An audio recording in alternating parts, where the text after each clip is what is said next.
आज आपने जिस टॉपिक के बारे में पूछा है वो है ऑस्मोटिक प्रेशर।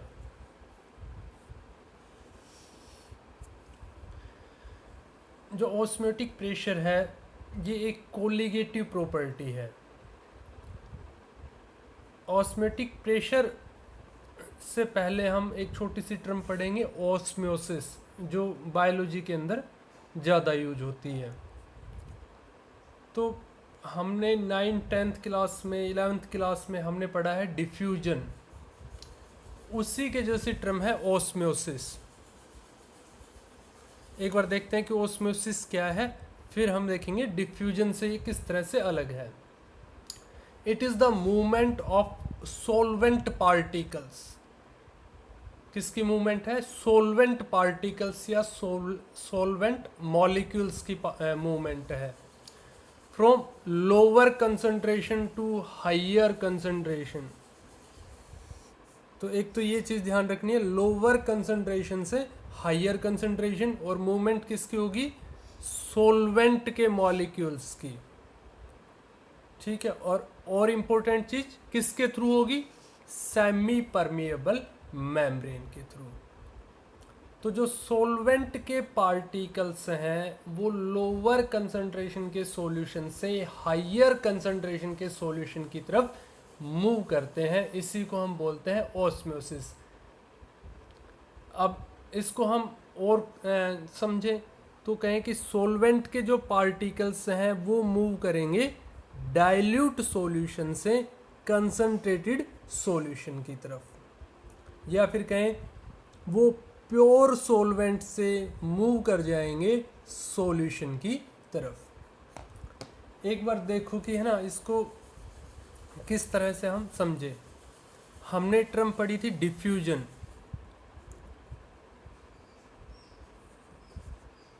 डिफ्यूजन के अंदर क्या होता है? Movement of the particles from higher concentration to lower. Higher concentration से लोअर कंसंट्रेशन की तरफ पार्टिकल्स की मूवमेंट होती है। तो इस मूवमेंट से फाइनली होता क्या है कि जहां कंसंट्रेशन पहले हाई थी वो धीरे धीरे धीरे धीरे डिक्रीज हो जाएगी।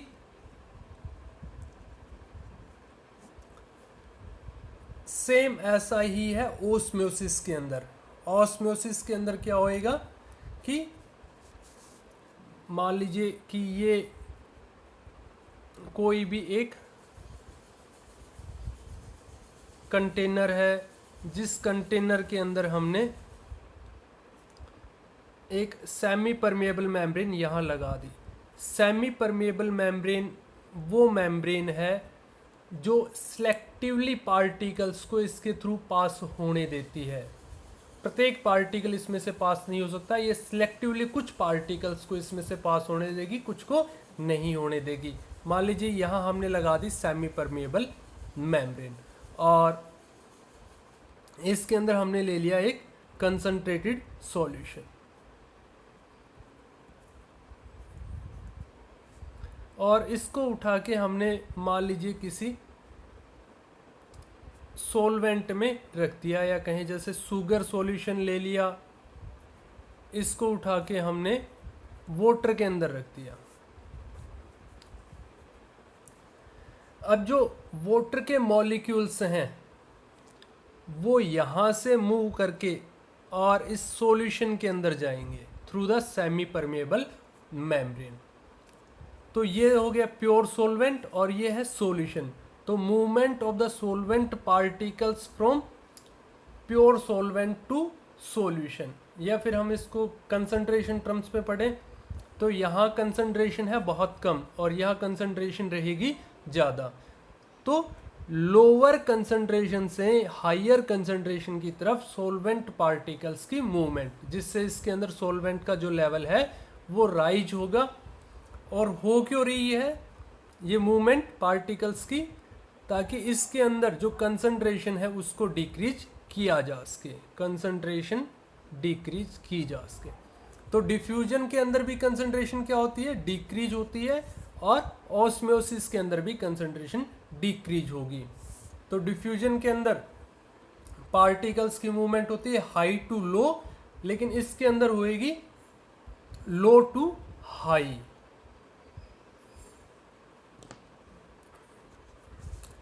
अब है ऑस्मोटिक प्रेशर। ऑस्मोटिक प्रेशर को हम पाई से रिप्रेजेंट करते हैं। वो प्रेशर जो ओस्मोसिस को स्टॉप कर दे, वो मिनिमम प्रेशर जो ऑस्मोसिस को स्टॉप कर देगा, उसको हम बोलेंगे ऑस्मोटिक प्रेशर। सिंपल सी लाइन है, pressure required that stop the osmosis. जो ऑस्मोसिस को स्टॉप कर देगा वो प्रेशर कहलाएगा ऑस्मोटिक प्रेशर।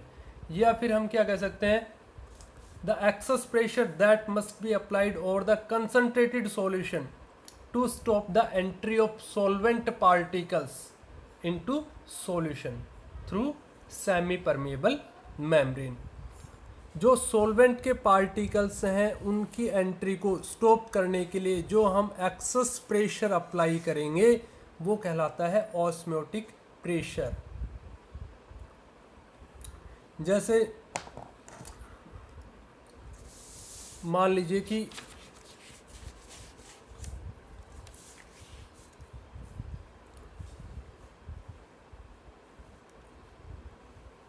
ये कोई कंटेनर है, इस कंटेनर के अंदर ये हमने लगा दी सेमी परमेबल मेम्ब्रेन। इस तरफ हमने ले लिया कंसंट्रेटेड सॉल्यूशन और इस तरफ हमने ले लिया डाइल्यूट सॉल्यूशन। तो पार्टिकल्स की मूवमेंट कैसे होगी, सॉल्वेंट के जो पार्टिकल्स हैं, सॉल्वेंट के पार्टिकल्स डाइल्यूट से कंसंट्रेटेड की तरफ मूव करेंगे through the semi permeable membrane.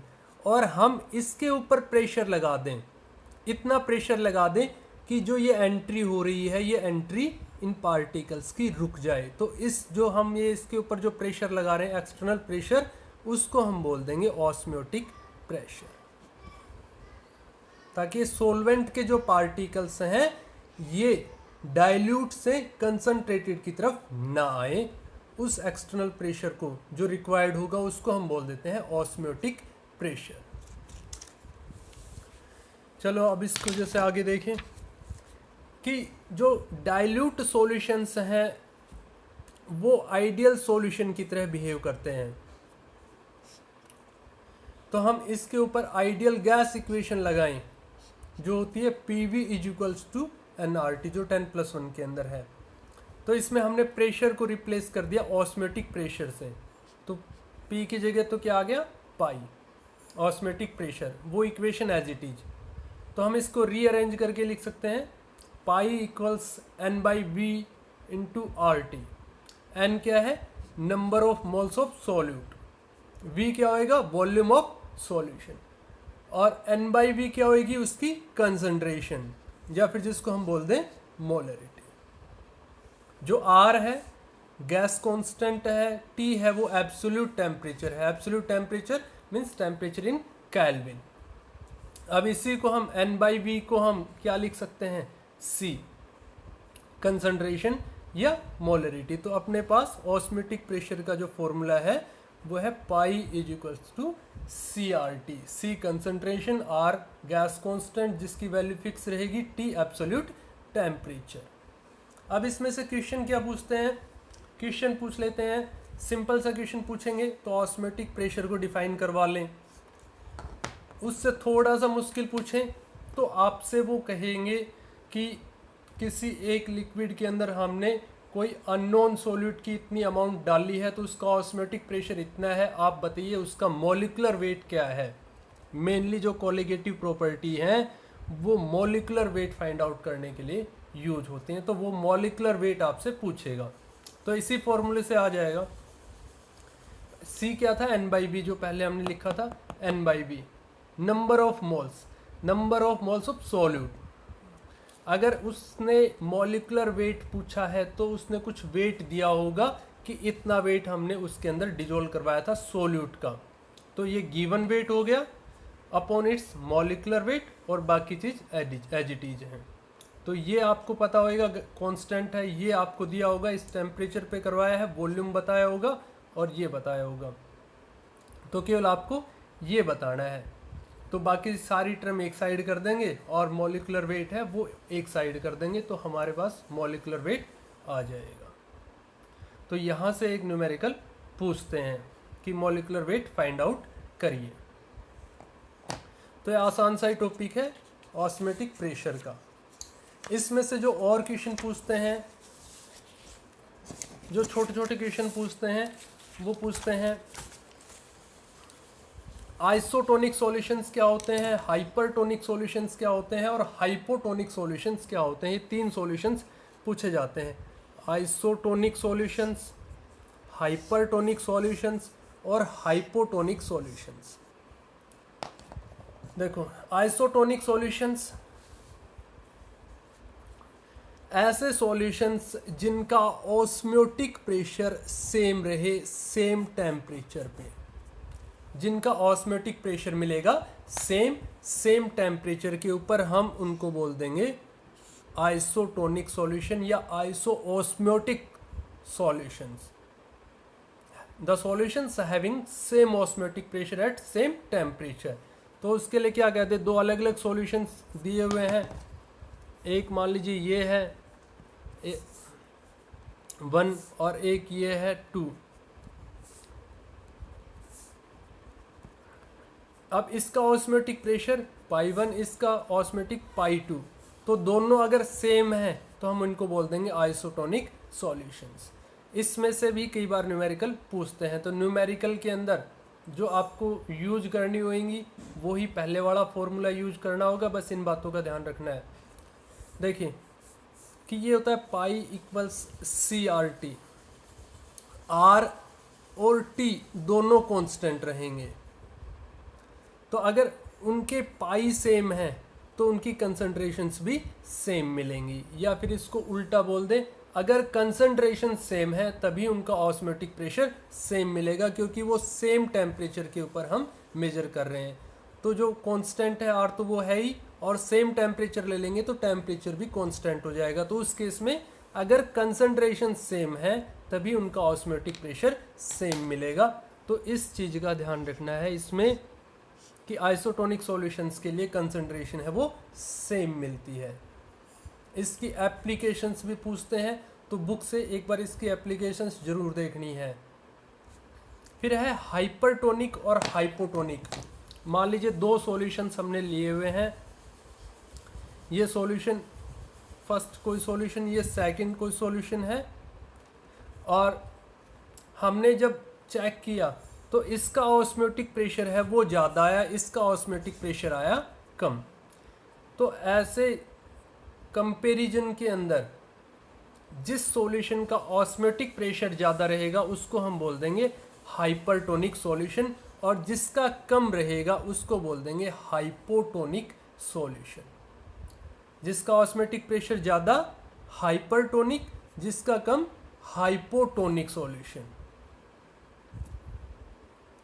तो ये तीनों टर्म्स पूछ लेते हैं।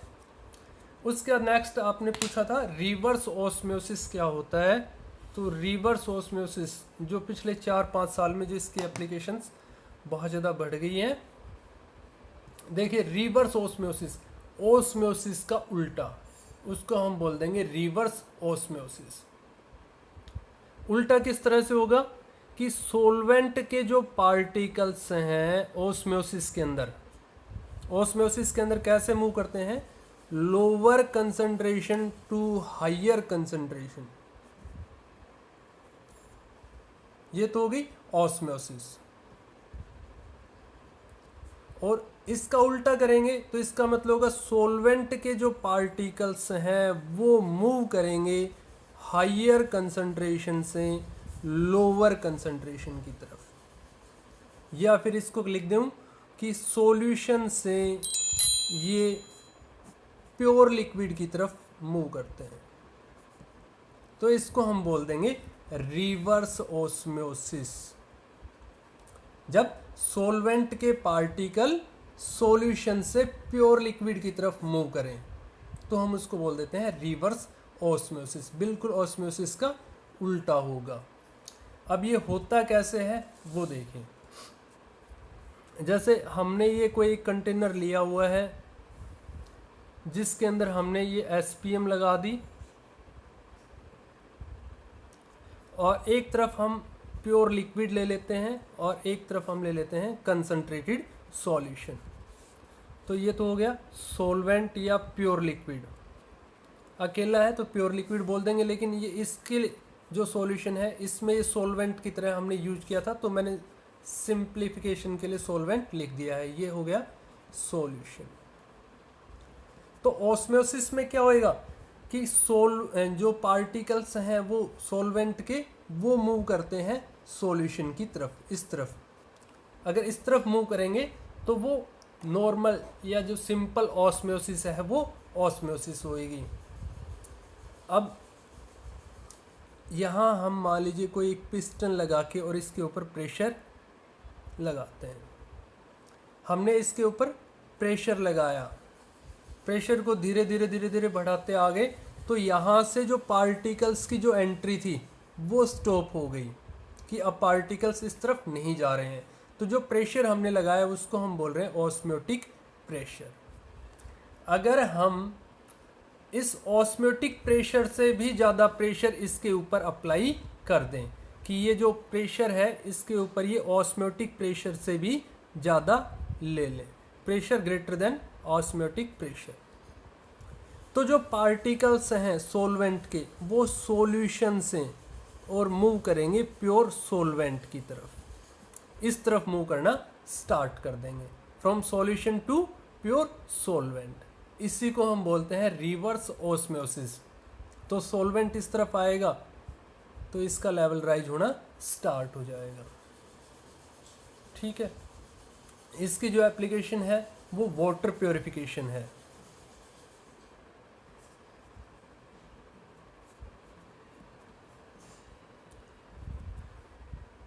इसमें हम एक तरफ जैसे सी वाटर ले सकते हैं या ऐसा वाटर जिसके अंदर आयंस ज़्यादा हों, और एक तरफ हम ले लें प्योर वाटर। अब जिस तरफ कंसंट्रेशन या आयंस ज़्यादा है, अगर हम उस तरफ ज़्यादा प्रेशर अप्लाई कर दें तो वहाँ से प्योर वाटर है वो मूव करके और जो प्योर वाटर था उसकी तरफ आ जाएगा। वाटर के जो मॉलिक्यूल्स हैं वो प्योर वाटर की तरफ मूव करेंगे, तो हमें जो प्योर वाटर है वो और ज़्यादा मिलेगा। तो जो सी वाटर है वहाँ से प्योर वाटर ऑब्टेन करने के लिए इसका यूज किया जाता है। ये इसकी एप्लीकेशन है।